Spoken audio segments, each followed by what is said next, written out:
Então, meus irmãos, boa noite. Boa noite. Energia boa.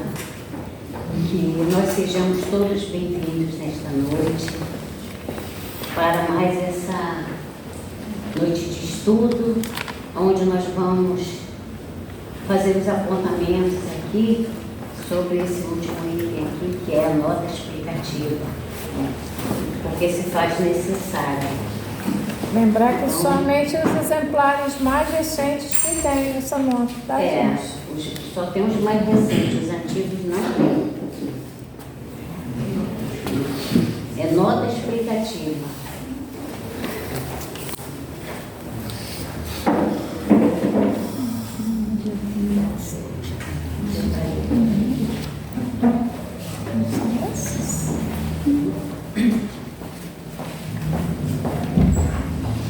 Então, nossos irmãos que chegaram, sejam bem-vindos. Nós costumamos nos apresentar. Meu nome é Ellen. Eu sou a Rosa. Meu nome é Ana. Gabriel. Meu nome é Eliane. Guilherme. Fernando. Renata. Frank. Antônio.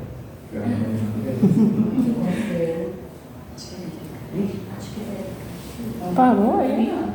Para onde? Antônio. Salmo. Silé. Adlei. André. Paulo. Fabiano. Jair. Ana Cristina. Francisco. Nós costumamos ter uma musiquinha de bem-vindo para vocês, tá? Atenção, coral dos bigodudos e outros.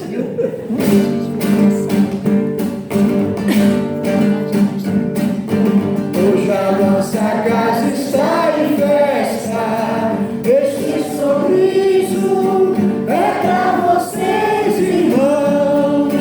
Hoje a nossa casa está em festa. Também em festa está o nosso coração. Hoje a nossa casa está em festa, porque vocês estão aqui. Sejam bem-vindos, sejam bem-vindos. Também queremos ver vocês sorrindo. Sejam bem-vindos, sejam bem-vindos. Também queremos ver vocês sorrindo. Seja bem-vindo. Então, meus irmãos, para vocês que chegaram agora, nós já finalizamos o estudo do Evangelho segundo o Espiritismo, mas tem uma notinha explicativa aqui no final. Nós vamos, com poucas palavras, assim, dar uma pincelada, porque ele é um texto grande, né? E se faz necessário. Então, tem uma notinha aqui no pé que nós vamos acompanhar aqui. Vamos ver. Nota explicativa. Publicada em face, de acordo com o Ministério Público Federal, tem por objetivo demonstrar a ausência de qualquer discriminação ou preconceito em alguns trechos das obras de Allan Kardec, caracterizadas toda pela sustentação dos princípios de fraternidade e solidariedade cristã contidos na doutrina espírita. Por que se fez necessário colocar essa notinha aqui? Porque houve uma entidade na Bahia que questionou algumas palavras contendo aqui na codificação do nosso irmão Kardec. E o nosso irmão Haroldo Dutra Dias, que é o esposo do espírita, e ele é advogado, né? Juiz. Desculpa. E outros magistrados entraram com a FEB para defender, para colocar ao longo do texto que a gente vai ver aqui, justificando que não tem nada de preconceito, nem alguma coisa com discriminação a nenhum povo, nenhuma raça. Tá? Então vamos lá. Hoje creem e a sua fé é inabalável, porque é sentada na essência e na demonstração, e porque satisfação à razão Tal é a fé dos espíritas e a prova de sua força é que se esforçam por se tornarem melhores, domarem suas inclinações mais e porem em prática as máximas do Cristo, olhando todos os homens como irmãos, sem acepção de raças, de castas, nem de seitas, perdoando aos seus inimigos, retribuindo o mal com o bem, a exemplo do divino modelo. Kardec, na Revista Espírita de 1862.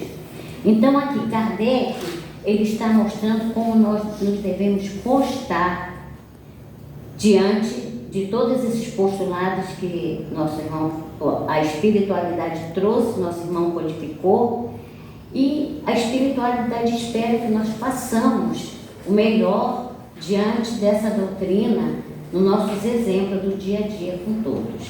Tá?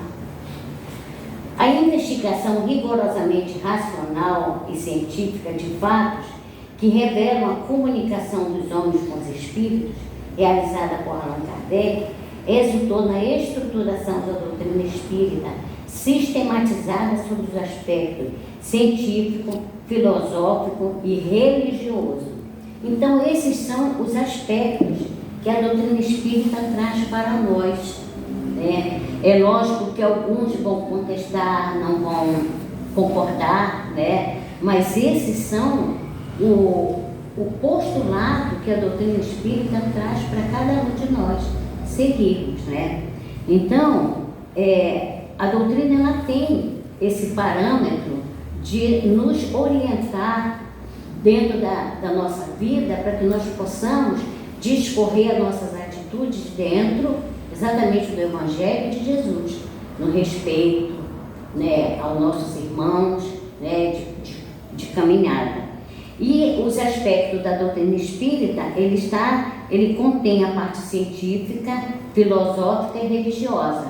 Agora eu não vou me ater a isso aqui porque é extenso. Quem quiser entender, vem participar dos estudos que nós estamos fazendo às terças-feiras, 5 horas da tarde. Tá? Sim. A partir de 1854 até seu falecimento em 1869, seu trabalho foi constituído de 5 obras: o Livro dos Espíritos, 1857, o Livro dos Médios, 1861, o Evangelho segundo o Espiritismo, em 1864, o Céu e o Inferno, 1865, a Gênese, 1868, além da obra O que é o Espiritismo, 1859, de uma série de opúsculos, tipo uns livretos, né? E 136 edições da Revista Espírita, de janeiro de 1858 a abril de 1869, após a sua morte. Foi editado o livro Obras Póstumas em 1890. O estudo meticuloso e isento dessas obras permite-nos extrair conclusões básicas. Todos os seres humanos são espíritos imortais, criados por Deus em igualdade de condições, sujeitas às mesmas leis naturais do progresso, que levam todos gradativamente à perfeição. Então,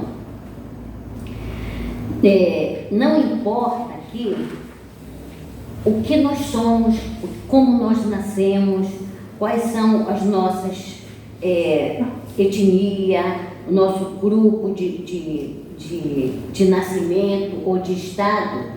O que importa é que todos nós somos filhos de Deus e estamos fadados à perfeição.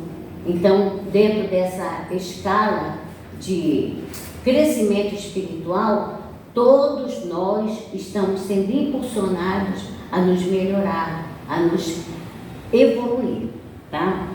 Então, ao longo dessas etapas reencarnatórias, que nós vamos tendo esses aprendizados e vamos nos melhorando gradativamente. No período entre as reencarnações, o espírito permanece no mundo espiritual, podendo comunicar-se com os homens. O progresso obedece às leis morais. Pulou a letra B. O progresso. Desculpa, cadê? O progresso ocorre através das sucessivas experiências em inúmeras reencarnações, vivenciando necessariamente todos os segmentos sociais. Única forma que o espírito, única forma de o espírito acumular o aprendizado necessário ao seu desenvolvimento.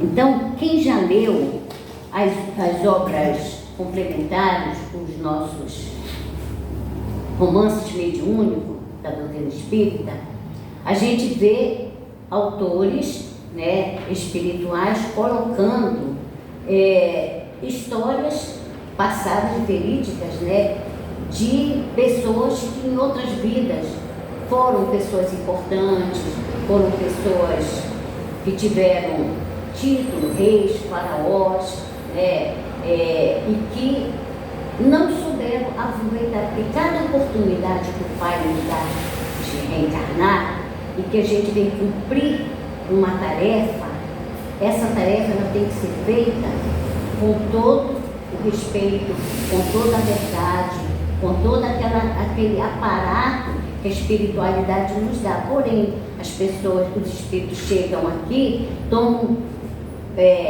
posse desse corpinho, né, se acham dono dele e vão fazer as suas escolhas, vão usar o poder, usar aqueles elementos que eles têm ali em mãos para fazer coisas equivocadas. E o que acontece? Desencarna e quando volta em situações bem complicadas. Então tem um espírito chamado Rochester, que ele trabalha muito contando histórias assim de faraós, de reis, rainhas, imperadores e que tiveram esse tipo de equívoco, né? Então tem uma história de um senador, né, romano, que ele era muito ambicioso, muito orgulhoso e tinha um pouco de crueldadezinha com ele também.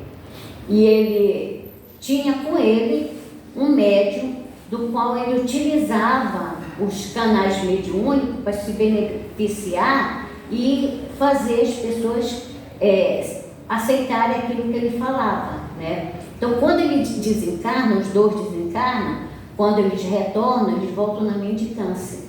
Então, uma hora, a gente pode, tudo aquilo que a gente aproveita de bom, a gente vai paulatinamente acrescentando nas nossas reencarnações melhores posições, né? Mas se eu não aproveito a minha reencarnação bem, eu vou vir numa situação bem complicada como esse senador veio aí, né? Então aqui, o progresso obedece às leis morais ensinadas, vivenciadas por Jesus.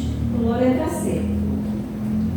Desculpa, é porque eu tenho problema de vista. No período entre as reencarnações, o espírito permanece no mundo espiritual, podendo comunicar-se com os homens, né? Então, todo espírito ele pode se comunicar conosco, né? Com médios, através da intuição, através do sonho, através da escrita. Então, sempre está havendo essa comunicação entre o homem e o plano espiritual. Aqui, o progresso obedece às leis morais ensinadas e vivenciadas por Jesus, nosso guia e modelo, referência para todos os homens que desejam desenvolver-se de forma consciente e voluntária. Então, quando a gente quer progredir, quando nós queremos evoluir, não falta apoio da parte espiritual.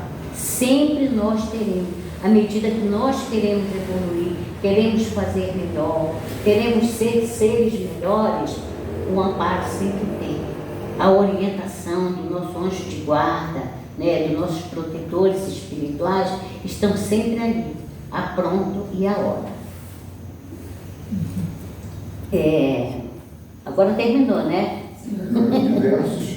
Em diversos pontos de sua obra, o codificador se refere aos espíritos encarnados em tribos incultas e selvagens, então existente em algumas regiões do planeta e que, em contato com outros polos de civilização, vinham sofrendo inúmeras transformações, muitas com evidentes benefícios para os seus membros, decorrentes do progresso geral ao qual estão sujeitos,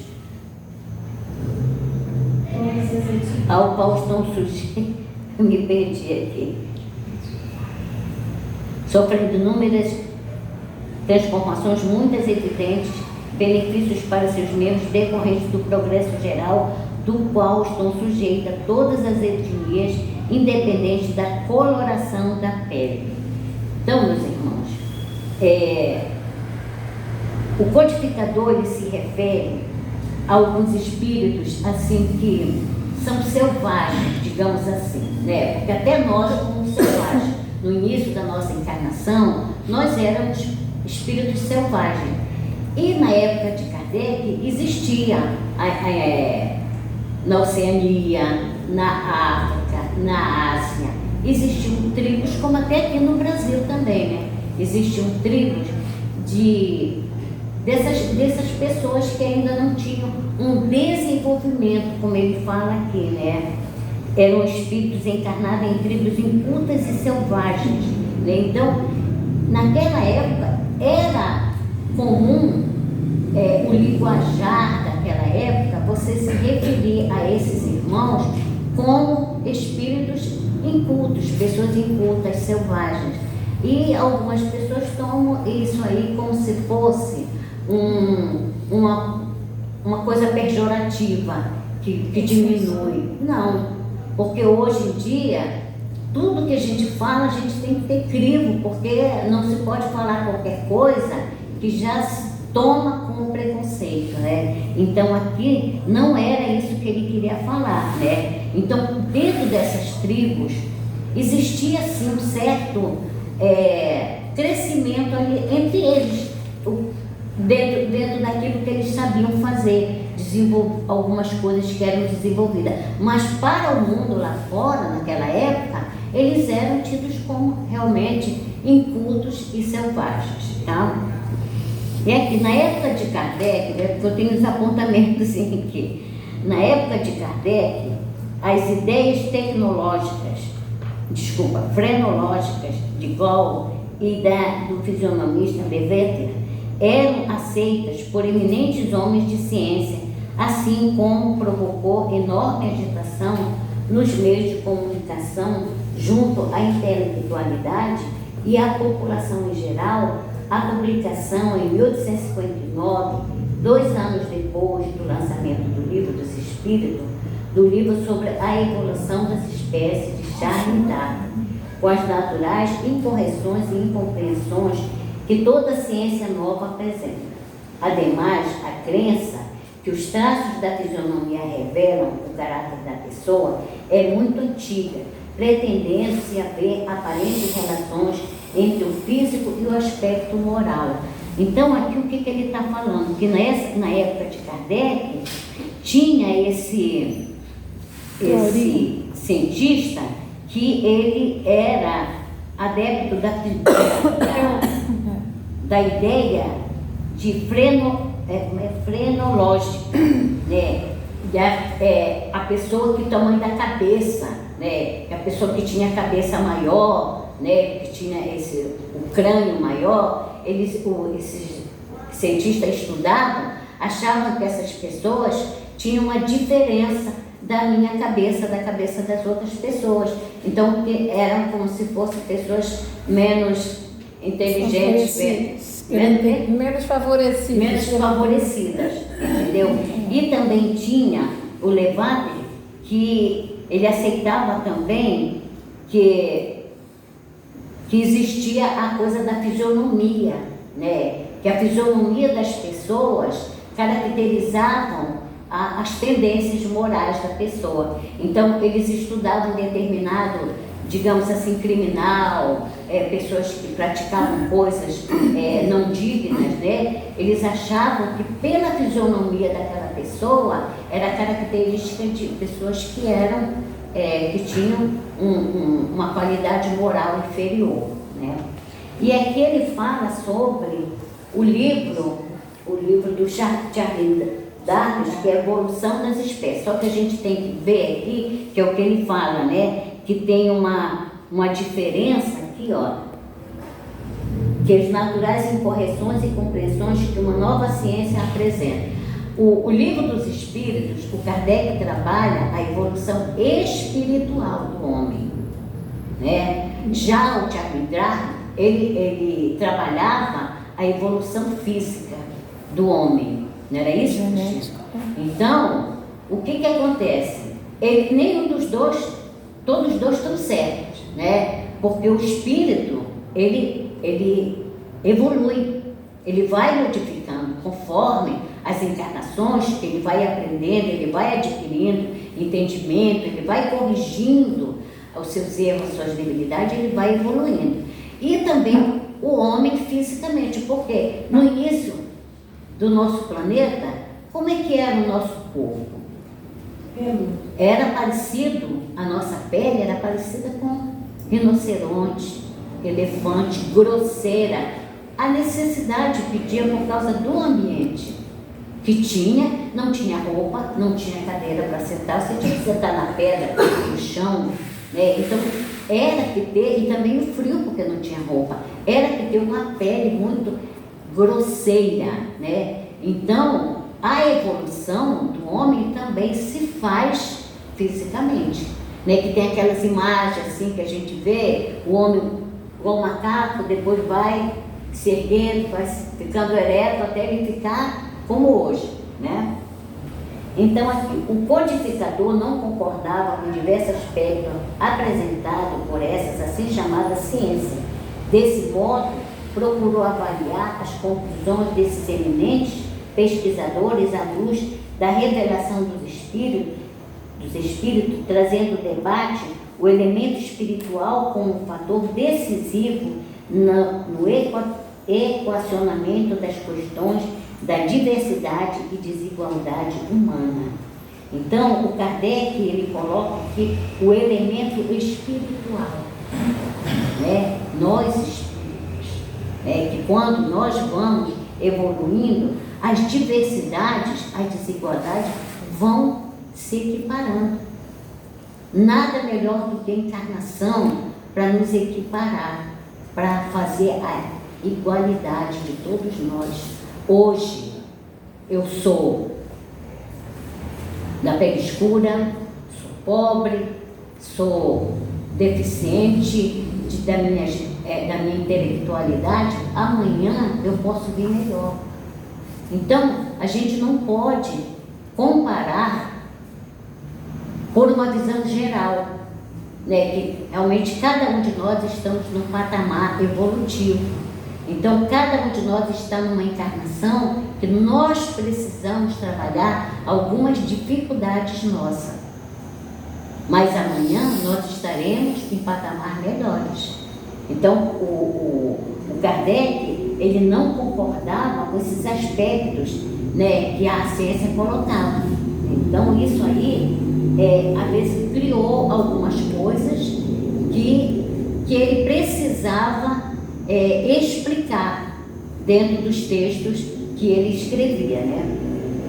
Então vamos aqui. Allan Kardec encontrou nos princípios da doutrina espírita explicações que apontam para leis sábias e supremas, razão pela qual afirmou que o espiritismo permite resolver os milhares de problemas históricos, arqueológicos, antropológicos, teológicos, psicológicos, morais e sociais. Né? Então, o Kardec, naquela época, ele tinha excelentes médios, né? E além da parte moral que ele tinha e que ele recebia dos espíritos aquelas informações que ele precisava passar. Então, dentro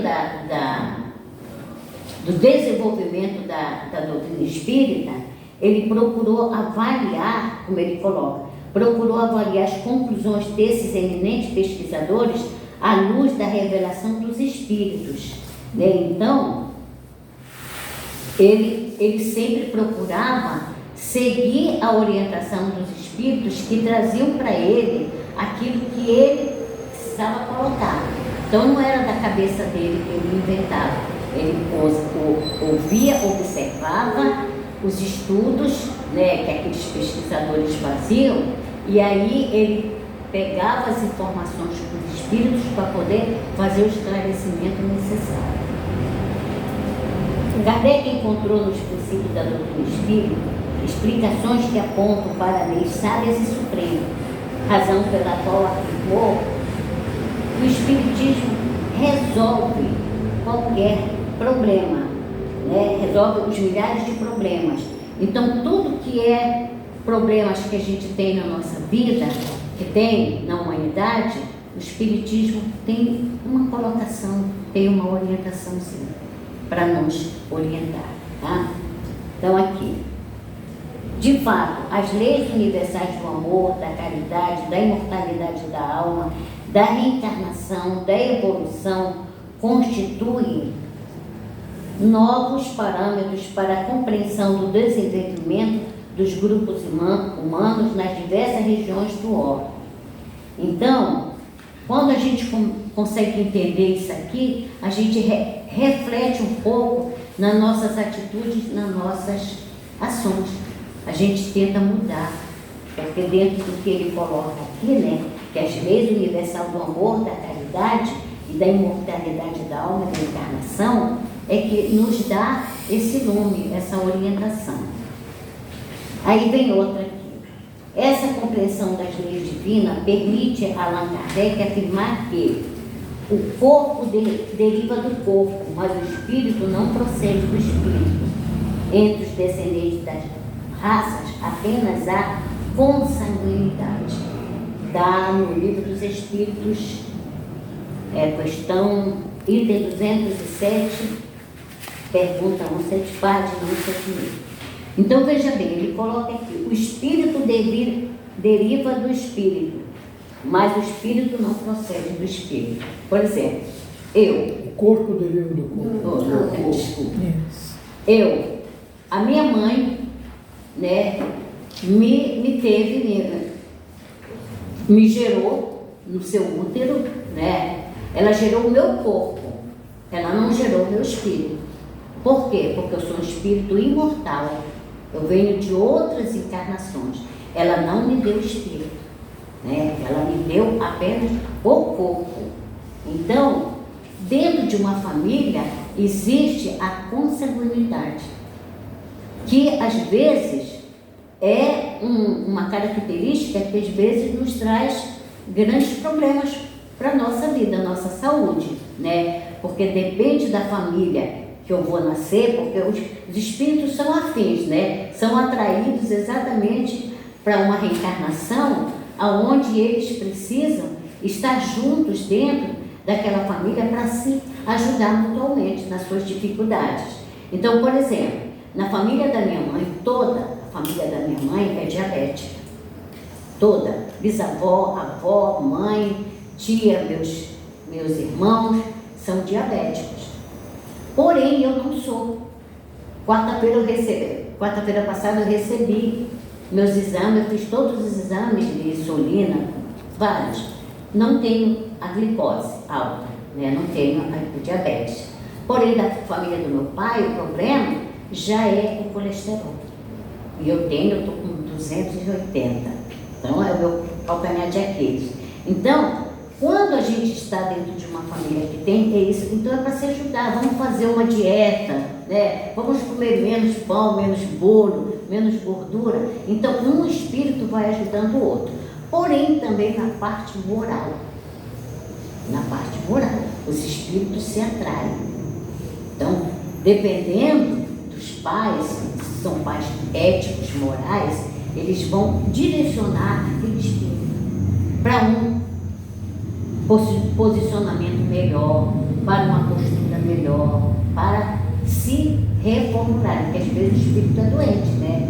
Mas aí a gente sabe, conforme a gente conhece a doutrina, que os espíritos vêm com aquelas suas debilidades morais e os pais tentam de todas as formas, todos os esforços, fazer com que aquele espírito melhore, para que ele possa progredir. Mas muitas vezes ele é renitente, ele não aceita. Né?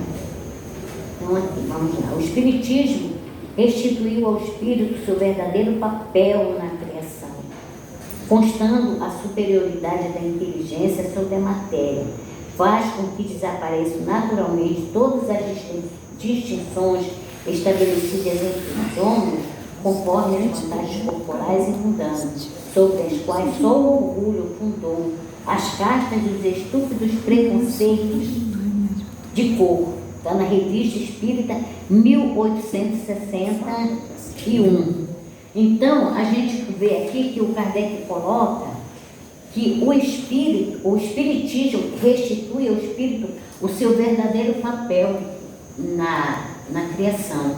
Então, é o domínio de cada espírito que vai se colocar diante da vida daquilo que ele é.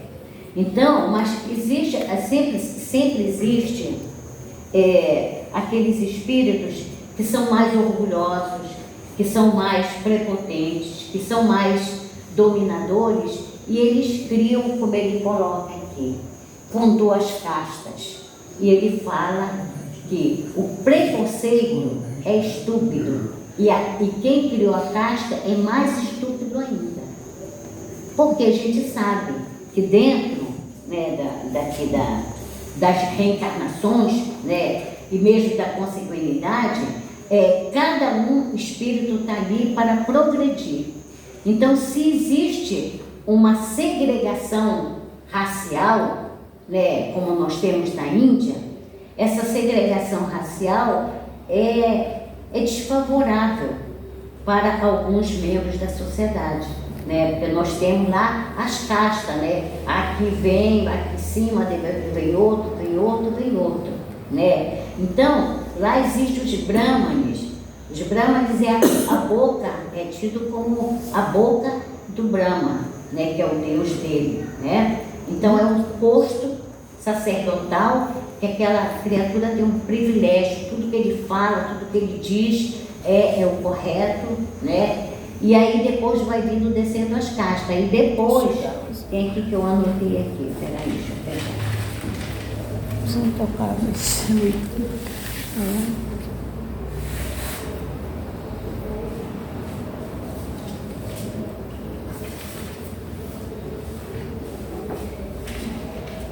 Tem os Sudras, que é a quarta casta. Então são aqueles inferiores. Os intocáveis, né? Trabalho pesado.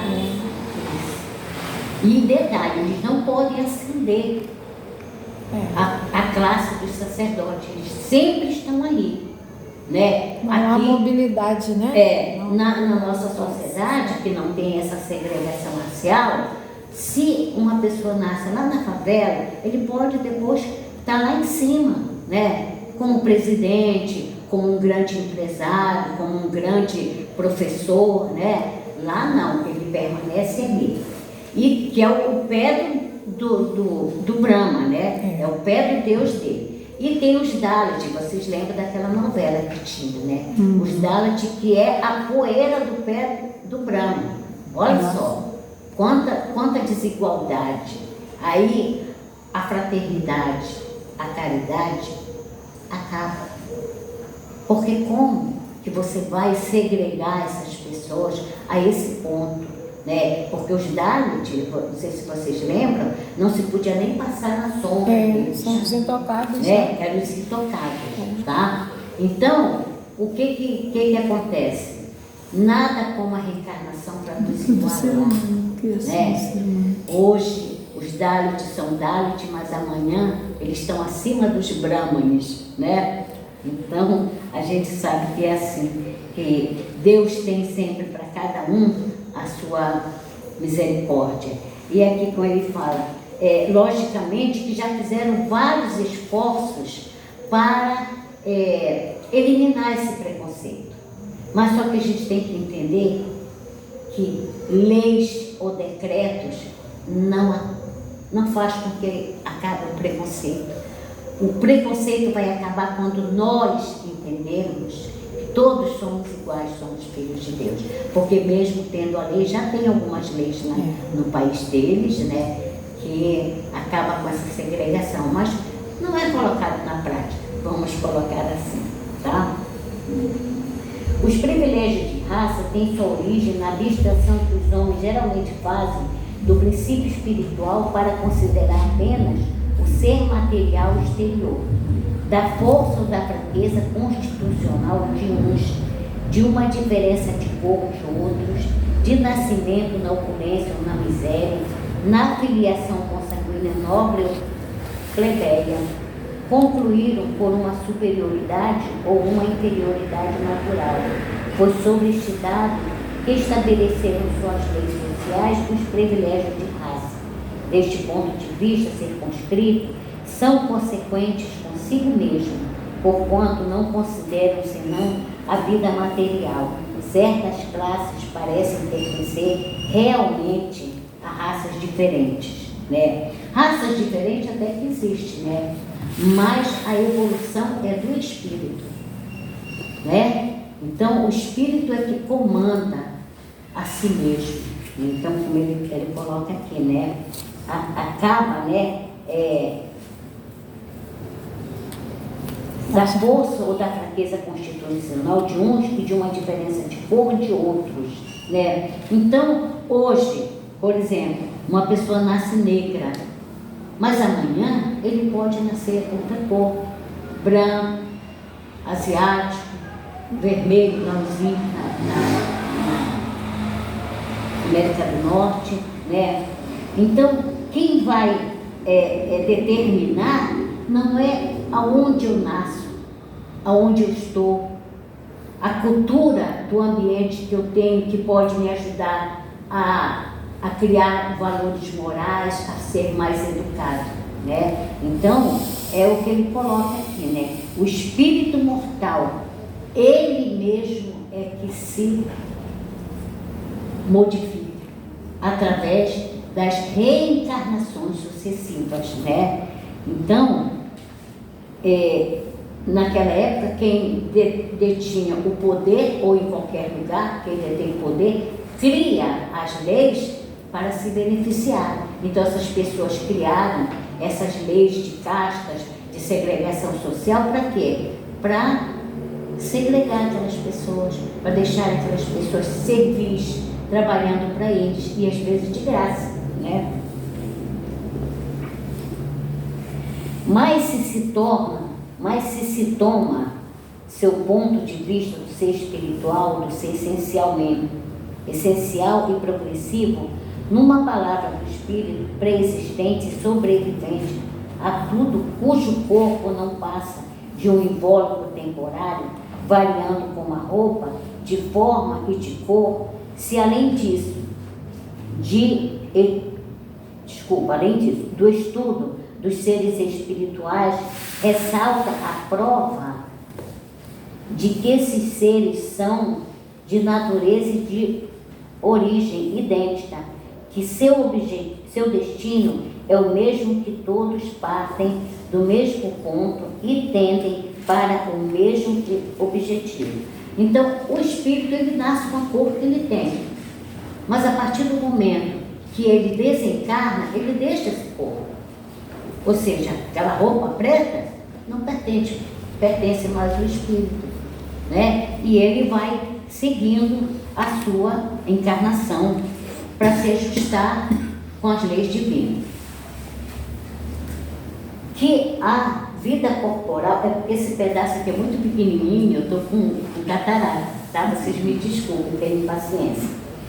Que a vida corporal não passa de um incidente, uma das fases do espírito, necessária ao seu adiantamento intelectual e moral, que em vista desse avanço, o espírito pode sucessivamente revestir envoltórios diversos, nascer em posições diferentes, chega-se à consequência capital da igualdade da natureza e, a partir daí, a igualdade dos direitos sociais de todas as criaturas humanas e a abolição dos privilégios da raça.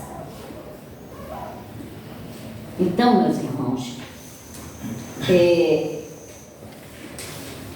O espírito, ele tem a sua etapa evolutiva exatamente para passar por diferentes etapas da vida, como ele coloca aqui, né? Então, por mais que nós tenhamos conceitos, questionamento a respeito, né, da desigualdade social, mas não tem nada mais do que justo a reencarnação, que nos faz, olha, ficar no mesmo patamar que todos nós somos, porque nós somos filhos de Deus e sujeitos à reencarnação, que é o que vai nos oportunizar a nossa melhora espiritual. Eis o que ensina o Espiritismo. Vós que negais a existência do Espírito para considerar apenas o homem corporal, a perpetuidade do ser inteligente para se encarar a vida presente. Repudiais o único princípio sobre o qual é fundada, com razão, a igualdade dos direitos que reclamais para vós e para os vossos semelhantes.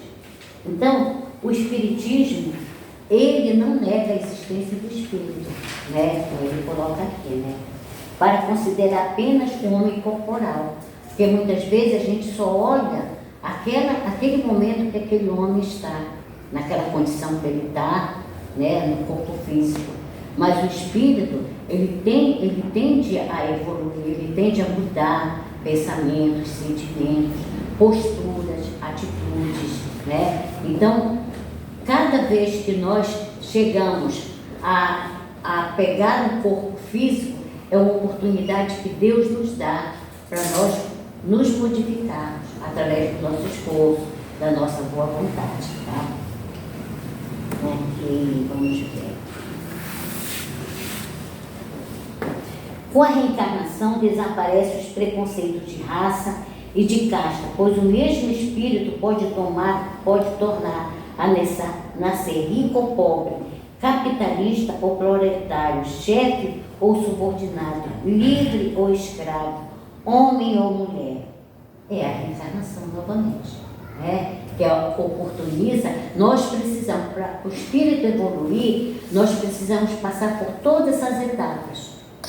Nascer pobre, nascer rico, nascer negro, nascer asiático, nascer branco. Todos nós temos que experimentar essas etapas. Só que a gente sabe que tudo muda. Essas etapas, elas não são definitivas. A cada reencarnação, o espírito pode modificar a sua forma de ver, dependendo do merecimento dele, né?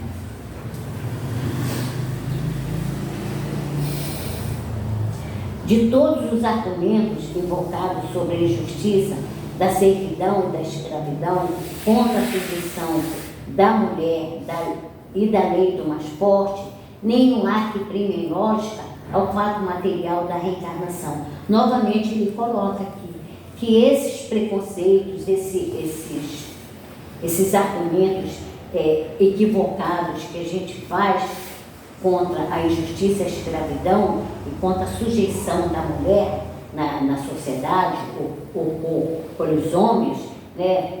Exatamente a encarnação é que vai fazer com que aquele espírito possa aprender diante daquela situação de escravidão, de sujeição, de sofrimento. Então, ele passa pelaquilo ali exatamente para se modificar, para adquirir elementos, né, para se fortificar espiritualmente. Se, pois, a reencarnação funda numa lei da natureza, o princípio da fraternidade universal também funda na mesma lei o da igualdade dos direitos sociais e, consequentemente, o da liberdade. Então, a gente sabe que Deus é Pai, Ele tem para cada um de nós o seu momento de mudar, de equalizar tudo, como Ele fala aqui, né? A lei da igualdade dos direitos sociais. Quando nós entendermos o conjunto de leis que rege a nossa vida, que rege os nossos destinos, nós vamos entender tudo isso. Porque todas as leis de Deus são justas, elas não são punitivas, elas são para nos educar. Então, existe, quando a gente entende, a gente vê um irmão ou uma irmã numa situação complicada, a gente tem que lembrar que existe uma lei. E essa lei, nós precisamos obedecer, nós precisamos seguir. Se nós burlamos essas leis, nós estamos adquirindo débito diante dela. Assim, na sociedade que nós estamos, quando nós infringimos uma lei, nós não vamos pagar alguma... Como é que fala? Que paga creche? Hein? Uma sanção, né? Isso, leva lá na creche uma cesta básica, né?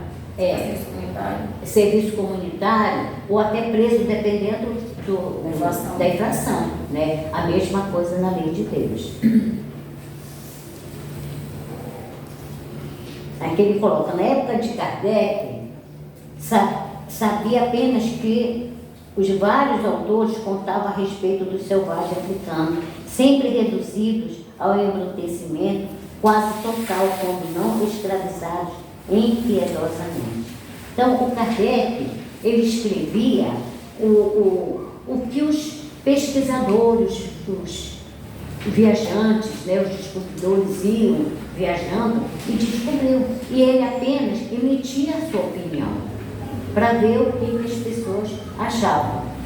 Naquela época as ciências não tinham as divisões como tem hoje, né? Sociologia, antropologia, Isso. Né? Elas era tudo junto. É verdade. Então aqui ele coloca, é baseado esses informes científicos da época que o codificador repete, em outras palavras, o que os pesquisadores europeus escreveu quando da volta das viagens que fazia a África negra. Todavia, é peremptório abordar a questão do preconceito racial. Ele emitia a opinião dele, mas ele nunca admitiu preconceito. Isso ninguém pode acusar o Kardec. Ele colocava, porque naquela época, na época do Kardec, se usavam determinadas palavras, né, que era comum se falar naquela época, né?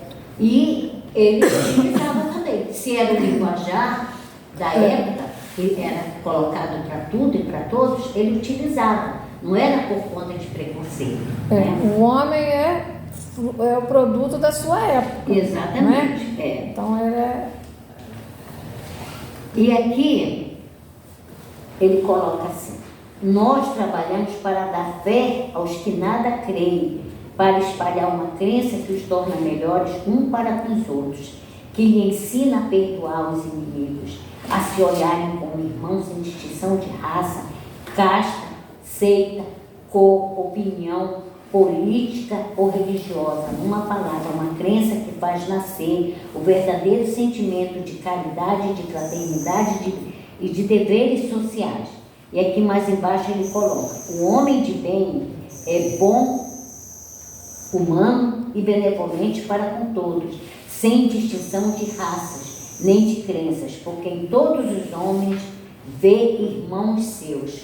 Nada como esses dois textos para colocar, para calar a boca daqueles que, né, refutam algumas palavras do Kardec, porque olha o que ele coloca aqui, que nós, né, espíritas, devemos ser caridosos, ser fraternos, respeitar os outros, trabalhar no bem. Então, o que tem de mais aqui que ofende alguém, né? É importante compreender também que os textos publicados de Allan Kardec na Revista Espírita tinham por finalidade submeter à avaliação geral as comunicações recebidas dos espíritos, bem como aferir a correspondência desses ensinos com teoria e sistema do pensamento vigente à época. Em nota ao capítulo 12, item 43 do livro A Gênese, o codificador explica essa metodologia. Quando a Revista Espírita de janeiro de 1862, publicamos um artigo sobre a interpretação da doutrina dos anjos decaídos. Apresentamos essa teoria como simples hipótese, sem outra autoridade agora, a de uma opinião pessoal, compreensível, porque nos faltavam, então, elementos bastantes para uma afirmação peremptória. Então, vocês sabem que tem aquela teoria dos anjos decaídos, né? Então, na época, o Kardec fez uma colocação, porém, houve alguns questionamentos, mas ele não tinha como, naquela época, uma prova material para mostrar para os céticos que queriam, né? Mas aqui, aqui ele vai colocar, fazer outra colocação. Expusemos-lo a título de ensaio, tendo em vista provocar o exame da questão decidido, porém abandoná-lo ou modificá-lo se fosse preciso. Kardec, ele era um homem inteligente, né? Ele é professor, pesquisador. Então, ele coloca aqui que ele expôs essa teoria a título de experiência para ver o que as pessoas iam achar, se iam concordar, aceitar ou não, né? E que, com a humildade dele, que se viesse alguma prova de que ele estava errado, ele iria dissolvê-lo, né? E aqui mais na frente ele coloca: presentemente, essa teoria já passou pela prova do controle universal. Não só foi bem aceita pela maioria dos espíritas, como a mais racional e a mais concorde com a soberana justiça de Deus, mas também foi confirmada pela generalidade das instruções que os espíritos deram sobre o assunto. O mesmo se verificou quanto que concerne a origem da raça adâmica, está na Gênesis. Então, você vê que tudo vai sendo esclarecido, porque na época ainda não tinha essas comunicações que tinha através dos espíritos que vêm trazendo maiores elucidações para pontuar a doutrina. Então, hoje nós temos obras subsidiárias que elas explicam isso, né? Que esses anjos decaídos, que se nós formos, irmãos, analisar, Deus é a inteligência suprema, causa primária de todas as coisas, não é? Vocês acham que ele não sabia que se ele fosse criar seres angelicais, né, para se rebelarem contra ele, para querer tomar o lugar dele? Então, é nós dizer, desprezarmos o conhecimento e a inteligência de Deus, que ele sabe quantos cabelos eu tenho, quantos caem, ele não ia saber isso, né? Então, o que é isso, né? Hoje nós estamos passando, nós somos um planeta de provas e expiações, estamos passando por uma transição planetária para nos tornarmos um planeta regenerado. Então, o que vai acontecer com espíritos que estão aqui, que não estão querendo se adaptar ao que realmente é necessário para ele evoluir, para ele passar para outro mundo? Eles vão ser exilados, eles vão para mundos bem ainda selvagens, como era o nosso planeta no início, né? Então, quando esses espíritos que ele fala aqui, né, decaíram, eles aportaram um planeta selvagem e eles viviam num planeta melhor, onde tinha supermercado, onde tinha shopping, ar-condicionado, carro, tudo de bom, roupa, né? Tudo de bom. E lá não tinha nada, né? Não tinha nada. Então, eles chegaram ali, achavam que eles tinham sido expulsos de um paraíso. A lembrança do espírito. Não estava no paraíso, eu vim para cá. Então, essa a coisa do anjo decaído, né? Eles vieram para cá. Então, eu vou complementar aqui que ele coloca, né? O mesmo se verificou como concerne a origem da raça adâmica. Então, a raça adâmica são os descendentes de Adão e Eva, que foram esses espíritos que chegaram aqui. Foi um grupo de espíritos que veio da constelação de Costeiro e vieram para cá quando a Terra ainda era um planeta primitivo, né? Então, eles chegaram aqui, encontraram aqueles seres ainda rústicos, com aquela pele, né? Não tinham nenhum progresso nem nada, mas eles já traziam na ideia, na mente, tudo aquilo que eles tinham lá, como nós temos aqui, né? Então, o que eles vieram? Qual foi a finalidade desses espíritos virem? Foi castigo? Sim, porque não se adaptaram às leis daquele mundo que ia evoluir. Mas, ao mesmo tempo, é uma missão, porque eles vieram aqui para alavancar o nosso planeta Terra e melhorar até o físico, né, quanto a mente e o progresso daquele povo que estava ali, tá? Então essa é a história de Adão e Eva. Não existe aquele negócio de... Porque se você vê, Adão e Eva tiveram Caim e Abel. Caim matou Abel. Caim foi embora, casou com uma mulher. Caiu da árvore, junto com a maçã, de onde saiu, né? Por fim, urge reconhecer que o escopo principal da doutrina espírita reside no aperfeiçoamento moral do ser humano, motivo pela qual as indagações e perquisições científicas ou filosóficas ocupam posição secundária, conquanto importante. Haja visto o seu caráter provisório decorrente do progresso e do aperfeiçoamento geral. Nesse sentido, é justa a advertência do codificador. Então, qual é o escopo principal da doutrina espírita? Alguém sabe falar? É a transformação moral. A transformação moral. Tá? Como ele fala aqui. As indagações, as perquisições científicas, filosóficas, ocupam posições secundárias, né? O objetivo principal da nossa doutrina é a melhora do homem. É o homem evoluir, melhorar moralmente. Tá? E aqui ele coloca, né? Haja visto o seu caráter provisório, decorrente do progresso e do aperfeiçoamento geral. Eu vou correr um pouco, porque eu já estou... Já passou? Não, já passou.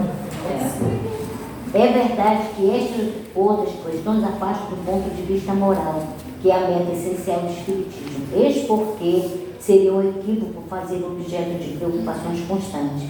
Sabemos, aliás, no que respeita ao princípio das coisas, que os espíritos, por não saberem tudo, só dizem o que sabem ou o que pensam. Aqui ele está dizendo que há uma escala espírita, dos espíritos. Tem os espíritos ainda ignorantes, tem os espíritos pseudo-sábios, os espíritos menores, vai até os superiores. Tá? E aqui ele coloca, mas como há pessoas que poderiam tirar divergência desse sistema, uma intenção contra a unidade do espiritismo, precisamente porque são formulados pelos espíritos, é útil poder comparar as razões pós e contras no interesse da própria doutrina e apoiar no sentimento da maioria o julgamento que se pode fazer do valor de certas comunicações. As comunicações são importantes, meus irmãos, dos nossos irmãos espíritos. Por quê? Porque muitas delas trazem orientações, né, trazem conselhos, trazem direcionamento, mas para nós avaliarmos uma comunicação, nós temos que estudar a doutrina espírita. Para saber o que aquele espírito está falando, está dentro da codificação. Então, a gente vê na internet muitas mensagens, a mensagem do espírito tal, que fala sobre o Brasil, que fala sobre fulano, sobre o ciclano. A espiritualidade não vai perder tempo com isso. Eles têm mais coisas importantes para nos trazer. Feitas essas considerações, é lícito concluir que na doutrina espírita vigora o mais absoluto respeito à diversidade humana, cabendo ao espírita o dever de cooperar para o progresso da humanidade, exercendo a caridade no sentido mais abrangente, benevolência para com todos, indulgência para com as imperfeições dos outros e perdão das ofensas. Daí tal como entendia Jesus, nosso guia e modelo, sem preconceito de nenhuma espécie de cor, etnia, sexo, crença ou condições econômicas, social ou moral. Esse é o caminho que nós temos que seguir. Esse é o caminho que nós precisamos percorrer. É o caminho da caridade, do amor ao próximo, do bem, trabalho do bem, a luz do Evangelho do nosso Mestre Jesus, para que nós possamos nos tornar seres melhores. Desculpa a demora, passei 5 minutos, mas a espiritualidade sabe porque o texto era grande. Era verdade. Agora vamos passar a segunda parte do nosso trabalho, que é o passe, tá? Para quem